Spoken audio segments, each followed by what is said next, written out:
Louis Vuitton has a private members club, and you're going to need to buy one of these in order to get in.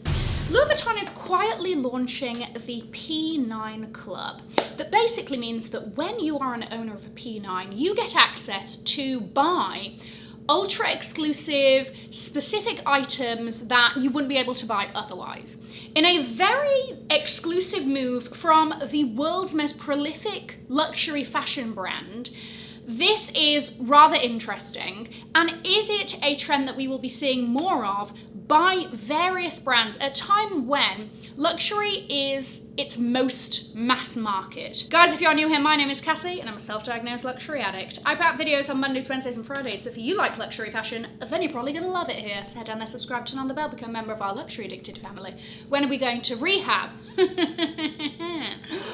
Never. The Louis Vuitton Speedy P9 was debuted on the catwalk across the Pont Neuf in Paris as part of Pharrell's first collection for the brand Louis Vuitton Men's Spring-Summer 2024. And it is essentially a super soft, grained calfskin version of the iconic Louis Vuitton Speedy that has been around before a lot of us were born, before most of us. If you're watching this and you were born in 1930, good for you, shout out. This quickly became a permanent fixture of Louis Vuitton Men's. And with that, we've seen different colour variations of this come out every season. So it started off with, there was like a green, blue, yellow and red. Those were the main colours, really only coming out in a 25 and a 40 size. There's lots of bells and whistles that come along with this bag, okay? It comes with a matching leather attached pouch. Sorry, mine is absolutely full to the brim. Like, you could have prepared, my gosh. It's also got a sort of commemorative plaque in the back there with Pharrell's signature, and each season has a different Easter egg stamp under this little part of the bag, okay? And mine is a horse, because this was sort of like a very sort of cowboy-y collection. So with each collection, those colours aren't really sold again. You might be lucky in that your SA might be able to ferret one around for you, but really they're sort of made for the season and then we're on to the next colours. And this bag very quickly positioned itself as what I like to call the Birkin of Louis Vuitton, because you can't just walk in, see one on the shelf and say, I'll have that one, thank you. They're not really on display in store. If they are, it is for display only. You have to go through the whole process with your SA, and it's not quite as hard, it's really not in any way as hard as a Birkin, in that you can really just express your interest with an SA and then they do their best for you kind of thing. There's not really, to my knowledge, a pre-spend that has to happen before you are offered it, like we know is a big part of the Hermes game. There is also special care offered for the P9, so repairs, reconditioning, all of that. They have a certain team that will do that purely for the P9 bags. Now, I found out that they're launching this P9 Club, and I find it absolutely fascinating and a very interesting move. So basically, once you are a P9 owner, there are certain items, and I'll tell you what items those are at the moment, that you are able to buy purely because you've bought this bag and you are now a member of the P9 Club. The P9 is the key to open the door of the P9 Club. Currently, there are the Buttersoft trainers, and you might be like, well, those are just available to buy for everybody. Yes, currently they are, but specific colours that match the current colours that have already dropped at the Speedy P9 are being released. So if you want a certain colourway to match your bag and whatever else, then that's available as part of the P9 Club. But I know for Spring-Summer 2026, the collection that's just shown, they are releasing a yellow and a red version of the Buttersoft trainer, and actually all of the monogramming is completely beaded. And this is sort of a carry-on or inspired by a beaded Speedy P9 that Lisa carried on the Met Gala red carpet back in May. So you can have this like really over-the-top ornate version. The leather is the same leather that's used in the P9, all of that.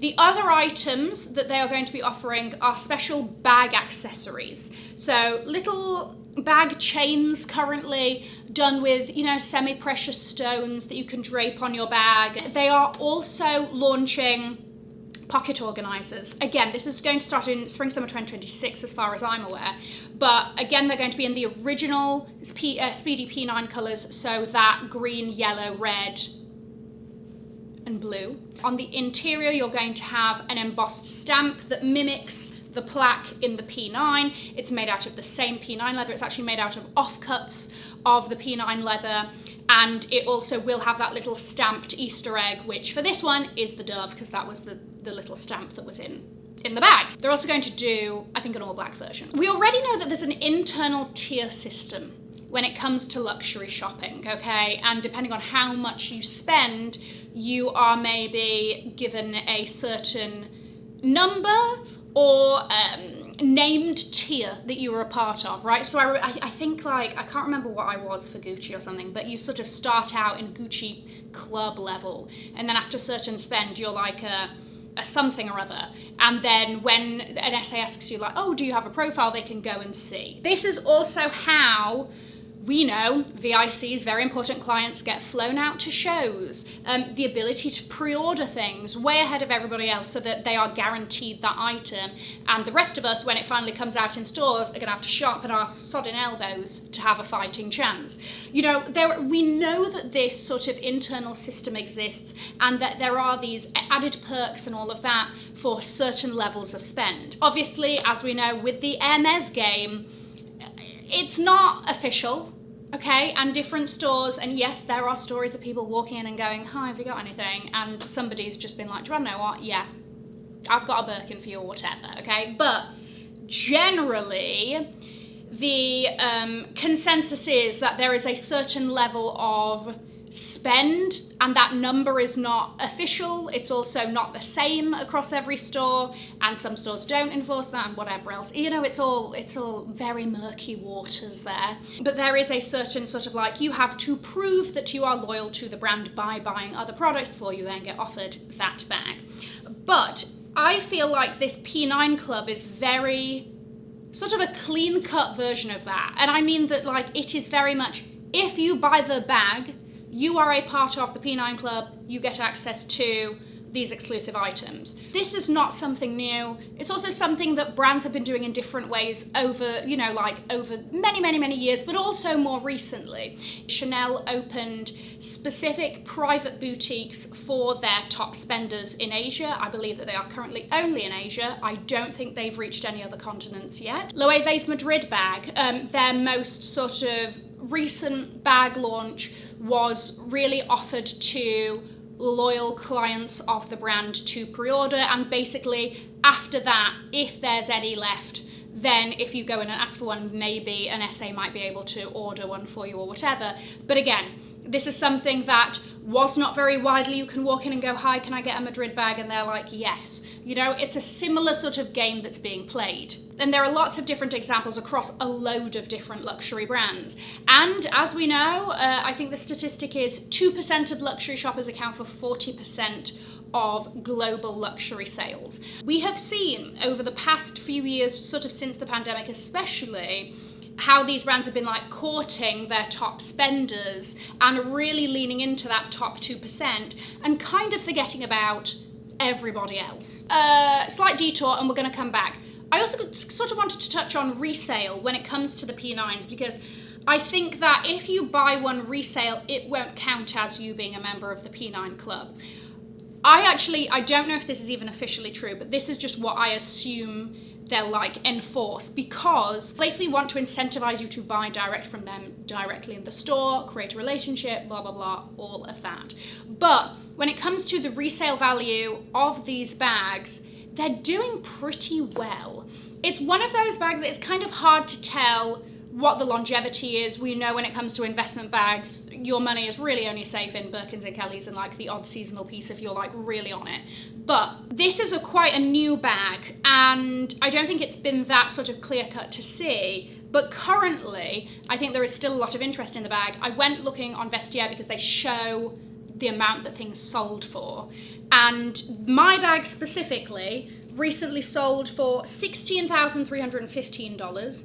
I believe how much are they selling this bag for in the US? I got mine in Paris, so I think it's the $9,000 mark, right? So that is going for a lot over the retail price. And then the lowest one I saw sold from the first collection for $10,380. Again, that's at the very least maintaining its value, if not going for slightly over. So again, I think that's something just interesting to throw out with the bag. Why does a strategy like this work for Louis Vuitton? Luxury has to have this exclusivity factor, this X factor that separates it from buying from any other store.